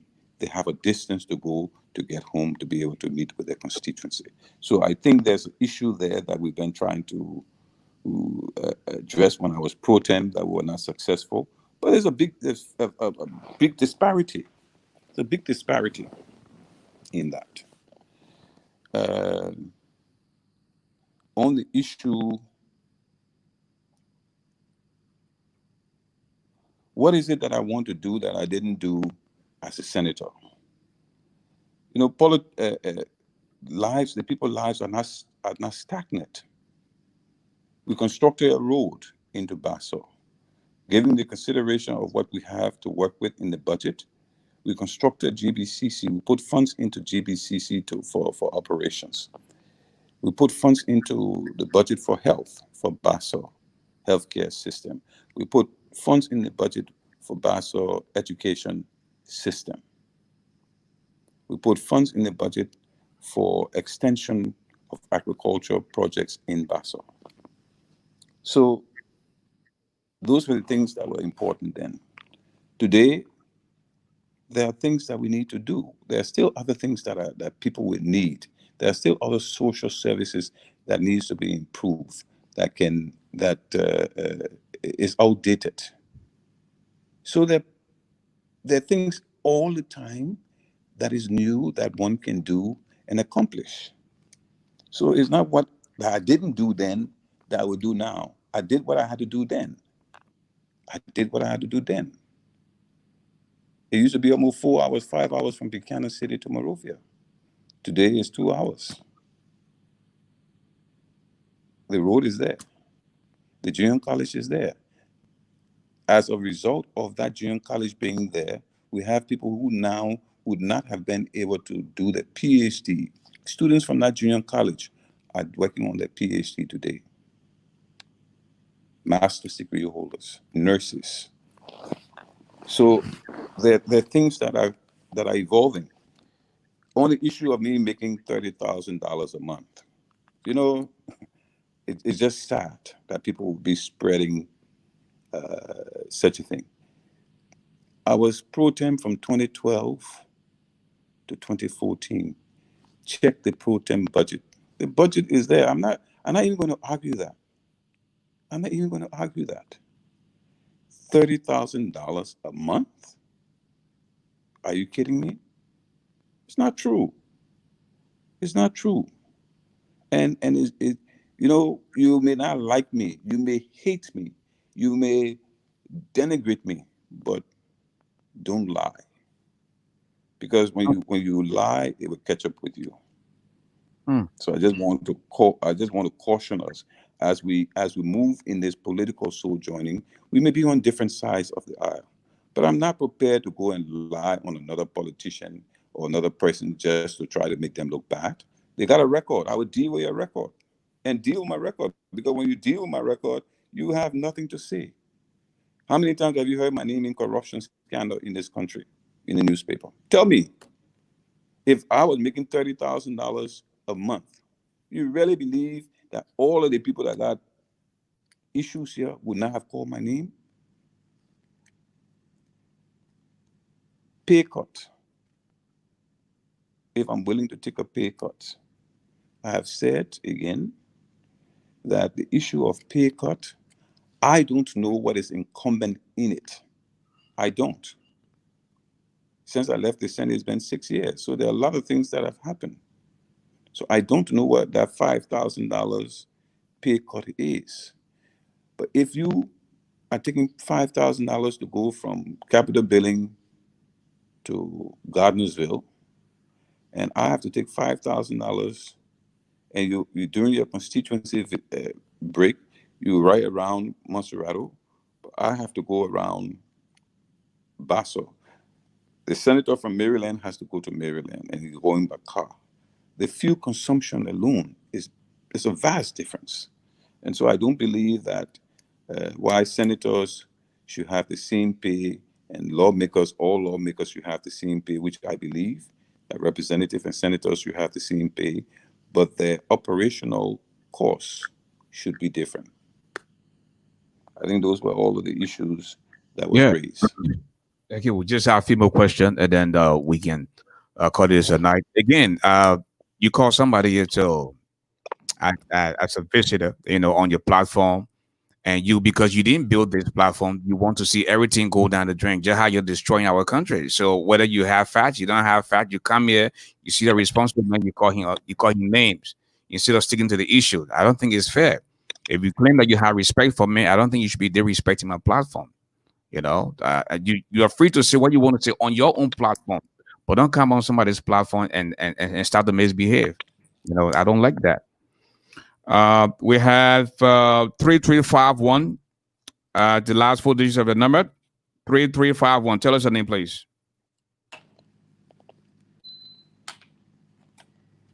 Hello. My question to the honorable member is hello.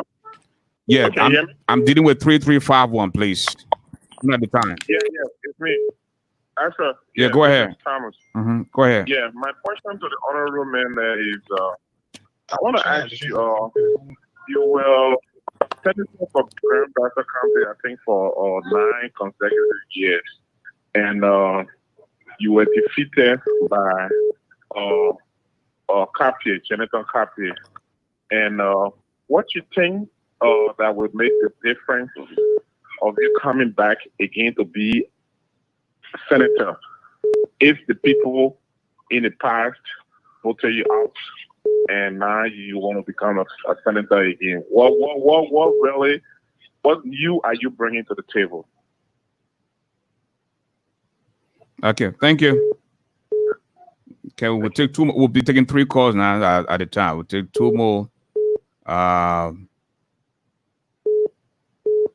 The last 4 digits of the number, 1488. Please tell us your name.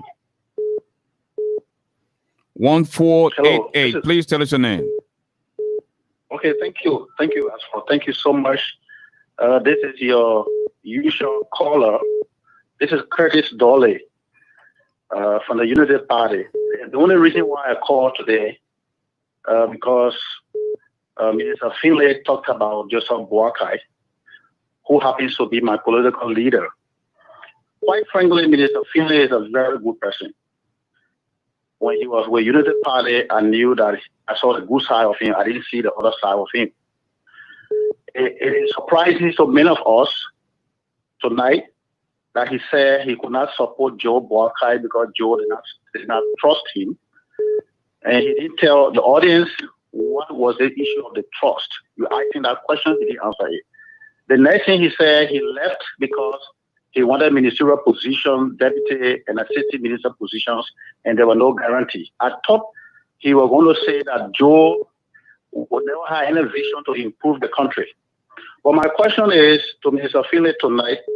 My question is, he worked with the Unity Party government. He was like a first child of the government. Everybody saw that those who were not even partisans. He was very close to the president and to VP Boakai. And that's why he is naming legacies of the UP, the roads that lead to Buchanan, the college that was built. Those were all under the UP administration. So in other words, he got so much support from the UP, but he didn't mention that. So my question to him tonight is, what are some of the good things that the UP government did when he worked with them that he has not seen today, even as he worked as foreign minister? Thank you. Number 2, there was a major protest under the administration, under his watch, the June 7 protest, and followed by other major protests that he did not even witness when he was working under the UP government, whether as a senator or friend to the UP. What did he learn from the protest? Because they went representing the government, he and the justice minister, and went in the midst of thousands of Liberians, disenchanted Liberians. Thank you, sir. It was a good one, but it was. Thank you very much. You went a little over your 2 minutes. We'll have one more caller, and then we'll go back to Honorable Finley. 7149, please tell us your name. I beg your pardon. 4278. Yeah, hello. Yes, sir. Yeah, my name is John Nimna. I'm calling from Iowa. Okay, you're the last caller. Go ahead. Yeah, I got one concern for the minister there. The minister served as senator for Grand Bassa County for 9 years, and he also served as foreign minister. What else can you prove? What else do you want to do for the Liberian people? I think you need to go into the private sector to forget about the government job. That's my only advice to the minister. Thank you. Thank you. Again, that's all the time we'll have for callers tonight. If your call didn't go through, I'm sorry, but we were overwhelmed tonight with the calls, and want to go back to the senator, the minister, to please answer the questions and then conclude. Honorable Minister. Thank you. The last caller struck a point that he believes that I should go into the private sector. It's a good place. I've been there before. I'm still there. I'm still active in the private sector. As I said, I'm the biggest rubber farmer in Bassa. I'm also developing a 3,000 acres cocoa farm. So I am in the private sector, and I will remain in the private sector. why I also focus on the public sector. And if God willing, a dream might come true for me.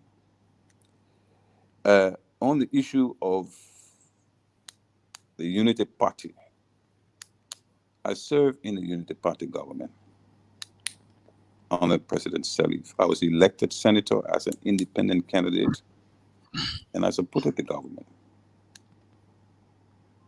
The issue of confidence and trust. If VP Boyka didn't trust Ellen Salif, why would he trust me? He served as vice president for 12 years, just as I served in the government for 9 years. And we worked together. But there are a lot of things that build up over a period of time, and we just couldn't see eye to eye on it. Like I said, I wanted to be able to influence some appointments. And when that opportunity was struck down, even if you were to fool me and say, yes, I will give it to you, we would have been together. But since you had no interest in what I stood for, you decided to say I was insignificant in the process. So why are people getting upset when I'm insignificant in the process? It was clear that the Unity Party, under the stewardship of VP Boyka, felt I was irrelevant. I was of no use because the area I came from, I could not give him votes. But I'm sure they know what happened in 2017. What is it that I want to do that I didn't do? What new? What thing new? There is always something new. There is nobody, none of you in the United States will wake up in the morning, drink a cup of coffee, eat a toast, lunch, eat rice with palm butter, and you do it every day. There's always something new happening. There's always a need for something. Some of you working and you get your salaries, and those salaries, sometimes, some month is okay. Some months, you have to stretch it because you want something new. You want a new suit. You want a new shoes. You want a new car. But your salary cannot meet that demand at that particular time. So you get a credit and it stretches your disposable income. So there's always something new. Human beings in communities always need something. Our communities are growing. They're not stagnant.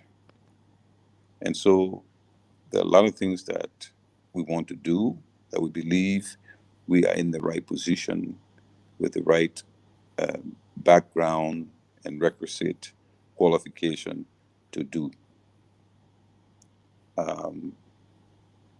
It's a political dispensation. It's a political dispensation, and I'm a politician. I am a politician. So when people want to know why, I want to know why Donald Trump became president at his age and still won't be president of the United States. You know, what new can I do? Wait and see when I become senator. Check my record. You may not like me, like I said. I have, in my entire public life, since I've got into government, and trust me, I've had some very powerful positions. There is not one person that would say the security assigned to me beat them up. There's not one person that can tell you that I locked them up in jail. There's not one person that can tell you I took them to court in this country. Whether you like it or not, it's a testimony to the kind of person I am and how I conduct myself, how I behave.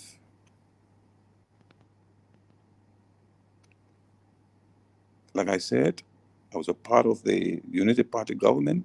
There are good things the Unity Party government did. I'm part of the good and I'm part of the bad. I don't shy away from that. I'm part of the good in this government and I'm part of the bad. I must take full responsibility for the actions of others who serve with me. Whether we can justify our actions or not, I take full responsibility for that. But no one can say, because of the challenges that this government is faced with in terms of our revenue base, you will not get all the things at the same time and all of the things that you would like to see. But I want to caution Liberians today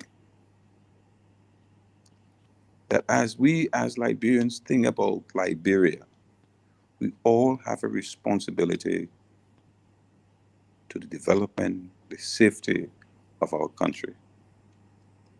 And I don't want us to forget that your role you are playing is appreciated. Most of you send funds to your family and relatives here, and that's how they are surviving. And we want to appreciate that as state actors. We want you to continue to do so. Please try to understand the difficulties, the complexities, and some of the progress that have been made by this government. You may not like President Weah personally, but if you are a Christian or if you are a religious person, in all of the religious teachings, it tells us that leaders are sanctioned by God.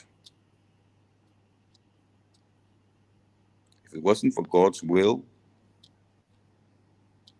President Weah would not have been president. If it wasn't for God's will, Ellen Johnson Sirleaf would not have been president. So I want us to be cognizant of that and to do the best we can do for our country and our nation. Ashford, I want to thank you for giving me this opportunity and this platform tonight. Again, Honorable Finley, want to say a big thank you again for taking up time of your busy schedule. Just one thing, Honorable Finley, why do you think some Liberians are behaving the way they behave? According to you, they don't have facts. They just get up and say things about you, and you sometimes wonder whether or not it is you they are talking about. Why is it like this? I think people are angry and some people are frustrated because what they would like to see, they are not seeing. But the reality on the ground is that there are challenges. And the great United States, you know what's happening there. I think they've printed maybe $3 trillion a year. They come to give some more money out to be able to resolve some of the hardship on the citizens of the United States of America. Liberia has a challenge. And those challenges, perhaps the government needs to explain more in detail of what is happening so that people can understand. And maybe they don't understand what is happening here. There's an assumption that Liberia should be paved with gold and roses on every street, every day. But the reality is that that is not the situation in Liberia. And some people have to struggle on a daily basis. So I plead with them, do not be angry. Engage constructively. Engage constructively. Don't assume, but get the facts. And when you get the facts, when you lay your facts down, if it is true, I'm one person, I will tell you, yeah, it's true. I have no problem saying that it's true. But I will not also at the same time accept falsehood and misleading information. Now, you during your closing, you said you never did wrong to anybody. You never authorized your security officer to do harm to anybody. You did not mistreat anybody anyway, anyhow. We Answer have. you breaking. Can you hear me now? Can you hear me? Honorable, can you hear me? Can you hear me now? Hello? Can you hear me? Mr. Minister, can you hear me?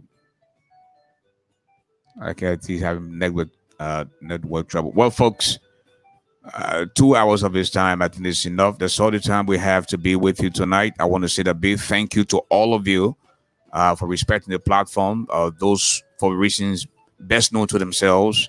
We're hoping that next time you come and please show some respect to the platform and to our guests. Okay, I want to say a big thank you to Mrs. Letty Brooks Roberts from the Information Highway for a job well done.